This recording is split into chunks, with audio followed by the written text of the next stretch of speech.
NOAA's survey vessel, the Thomas Jefferson, is a purpose-built survey machine. The last time a vessel with this capability graced the Great Lakes was around 4 decades ago.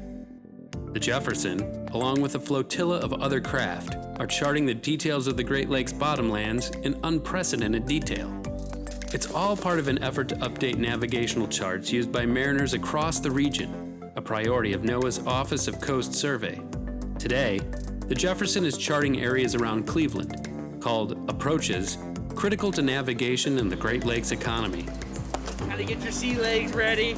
It's a little choppy out there today. Patrick Osborne captains one of the small vessels, or launches, attached to the Thomas Jefferson, or often called the TJ. Today, it's my water taxi, but it's usually used to conduct sonar surveys of the lake bottom.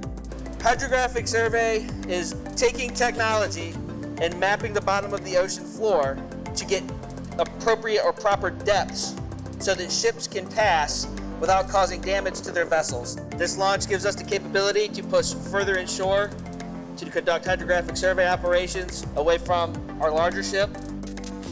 We're going to pull up alongside it, and they're going to latch into the boat that we're on and actually pull us up into the air and onto the deck of the boat. Hook it up!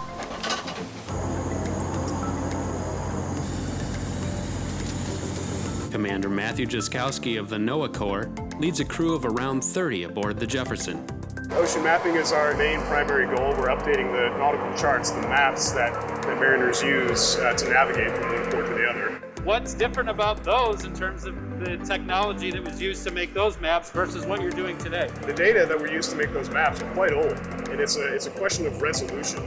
While current navigational charts of the Great Lakes have aided navigation for decades, they're based on a patchwork of data gathered using primitive survey methods, like lead line surveys, in some cases around 80 years ago, indicating only depths, often miles apart. The data gathered by the Thomas Jefferson represents a giant leap forward in resolution. Sonar and advanced computing will create charts that are both internationally standardized and highly detailed. Erin Saraki is the chief survey technician aboard the Thomas Jefferson. Her team ensures that the data they collect is clear and accurate. And to do that, they rely on 2 main pieces of survey equipment. So we are currently on the main deck of the ship, underneath one of our hydrographic survey launches. This black mounting box, we have the multi-beam sonar. That one is the one that's actually giving us the soundings that we put on the chart, how deep the water is. And then beside it, the long torpedo shape, that is our side scan sonar, but it gives us very high resolution imagery of any different seafloor types, any wrecks, obstructions, or other points of interest on the bottom. The equipment that's on here, maybe the scale is a little bit different, but it's pretty much the same as what's on the Thomas Jefferson itself. So actually the multi-beam system, it is identical. So we have that same exact setup in the hull of the ship, but we also have a second multi-beam system that is much, much larger on the ship. It just works at a different frequency. While the side scan sonar on the launches is attached to their hull, the TJ uses a different configuration, and it looks like a torpedo. But it's actually called a towfish. So this is not a weapon. This is not a weapon, even though it looks like one. This is our ship side scan, just a lot bigger. This is the one that gives us the high resolution imagery of the seafloor. So we deploy this off the back of the ship in its tow point, and then we have a control in the survey station to control the winch. We can let cable out to get it down to depth, and then we can bring cable in to bring it up. Water temperature greatly impacts the way sound travels through the water column, and if it's not taken into account, the returns from the sonar can give misleading results. To overcome this, the ship uses what's called a moving vessel profiler, or MVP, which captures the range of temperatures between the hull of the ship and the bottom. This information is vital to getting a clear picture of the bottom of the lake. By factoring in the temperature profile of the water column, the survey team can adjust and correct the vision of the multi-beam sonar, almost like a mathematical pair of prescription glasses. In the heart of the Thomas Jefferson is its acquisition station, where all of the sonar data comes to life on a series of displays in real time. One monitor shows the readings from the multi-beam sonar. So this is the track of our vessel. The color that you see on either side is the actual swath from the multi-beam. This is what they refer to as a seabed image, essentially a backscatter image, intensity of return. And then this is more of like a three-dimensional view. Another monitor shows the image from the side scan, which is so detailed it almost looks like a photograph. It's looking out to either side in kind of this like wide triangle pattern. Right now you've got a bird's eye view.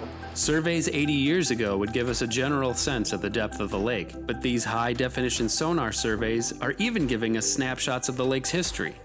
It looks like, in this case, there's some sort of feature. Yes, yep. I mean, it's pretty obvious that it's a wreck of some kind. Lake Erie had the Battle of Lake Erie. You guys are going to be doing some work in areas where stuff like that took place. Is there a chance that the information that you're collecting could help solve some questions about the way the Battle of Lake Erie unfolded? Sure it could. How and where and to whom that information gets released is up to the Historical Preservation Societies. All of this information is passed through NOAA's hydrographic branch before it becomes public. That process begins with Peter Holmberg, a physical scientist with NOAA, who's reviewing information gathered by Aaron's team. He brought something strange up on his screen he wanted me to see. You've brought something up on the screen here that you wouldn't necessarily expect to find at the bottom of one of the Great Lakes. A couple people have seen these before me, and I saw more of them last night. These 18-meter diameter rings. I drew a subset over it, and so over in the other window here in Subset Editor, you can see it in 3D. It's maybe sticking up about 1/10 to 2/10 of a meter. So it's certainly not anything that's a hazard to navigation, which is good, but it is really curious. Curious indeed, and it could end up being more than just a curiosity. On a survey in Lake Huron in the early 2000s, researchers discovered sinkholes peppered around Thunder Bay National Marine Sanctuary. Further exploration revealed these wild environments had their own chemistry and were home to ancient life forms like purple and white cyanobacteria. The sinkholes are helping scientists learn what Earth was like billions of years ago and teaching us what we might look for as we explore Jupiter's moon, Europa. What we learn from the Great Lakes could inform how we explore space.